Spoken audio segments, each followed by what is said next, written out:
Hey, I'm Richard Fertig, founder of ShortTermRentalSecrets.com. I've been a short-term rental host for multiple years now, both on Airbnb and HomeAway, and I have properties all over the country. I've learned an awful lot in that time period, and I'm creating this video to share with you some of the best practices, the pros of being a short-term rental host, as well as some of the cons and the pitfalls, things to look out for. So I hope you find this interesting. So the first and primary reason that somebody would enter the short-term rental market is clearly profit. You would never do this for free, so the converse is true, right? Like you do this for profit. What I have found firsthand, and I hear from many hosts, is that the profit potential is somewhere between 2x and 3x what you would get on a long-term, say, 12-month lease.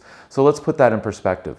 If your home normally rents for $1,000 a month, that's $33 per night. What you would experience in a short-term rental via Airbnb or HomeAway or any of the other services is potentially $2,000 a month or $3,000 a month. So another perk of short-term rentals is the fact that it's ultimate flexibility, right? Like you can rent when you want and not rent when you want, whatever happens. So if your in-laws are coming to town or your best friend's coming into town for a wedding, you can literally just block the calendar and not rent, and you have access to your home or your flat, whatever it is.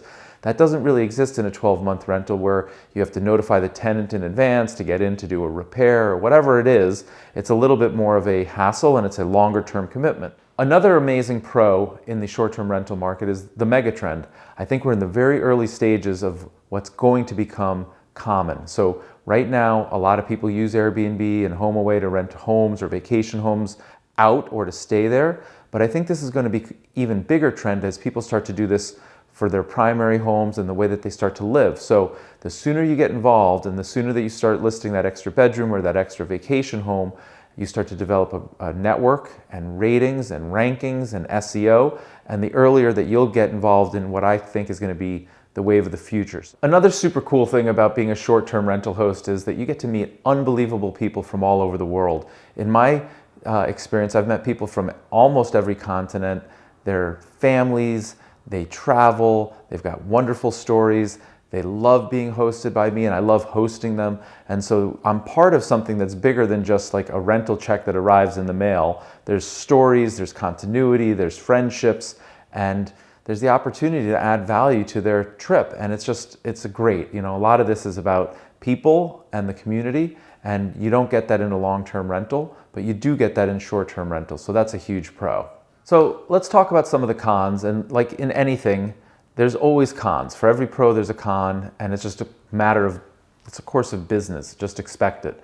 One of the things that everybody points to and everybody's really worried about, and we're just gonna address it head on, is damage.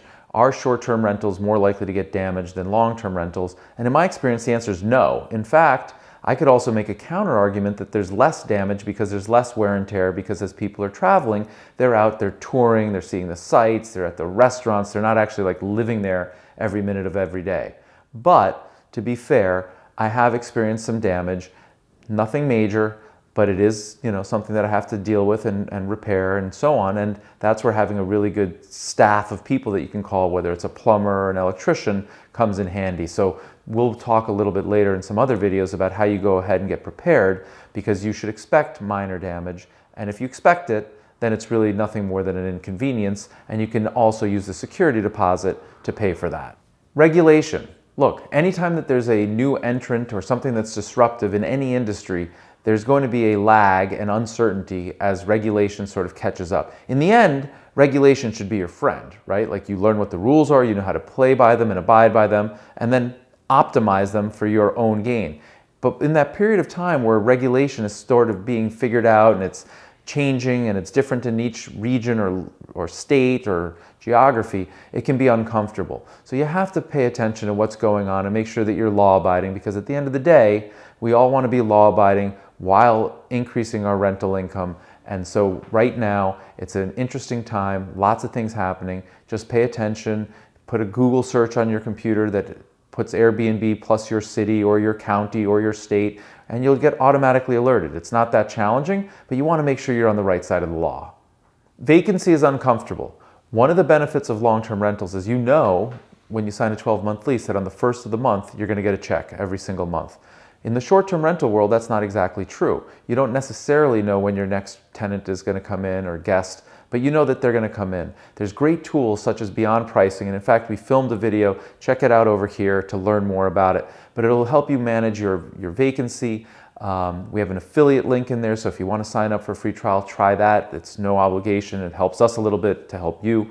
But most importantly, once you move to the short-term rental market, you realize that the days of vacancy are actually to be used intelligently to clean or repair. And because you're making 2 to 3x what you'd make on a long-term rental, just don't worry about it. Instead of fearing it, embrace it. In the long run, you're doing quite well. You'll always encounter unhappy guests. You can't take things personally.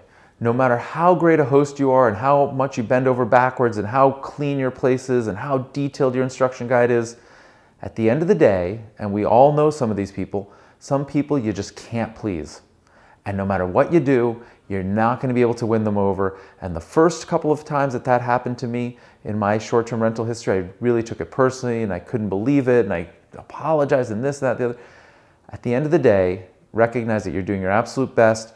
You have tons of great reviews. You've got a really great product, a really great service, terrific hospitality, and sometimes some of your guests just are not a good match. Like they should just not be staying in your home. Maybe they shouldn't be staying in Airbnb at all. So some people are impossible to please, and just don't take that personally. Keep doing your absolute best, and that's what you've got to work on. I hope you've enjoyed this video. Hit the like button down here and go ahead and subscribe up here. We're constantly creating new content like this filled with tips and advice and suggestions to help you double and triple your rental income using short-term rental secrets. Thanks so very much. Really appreciate your time and interest, and happy hosting.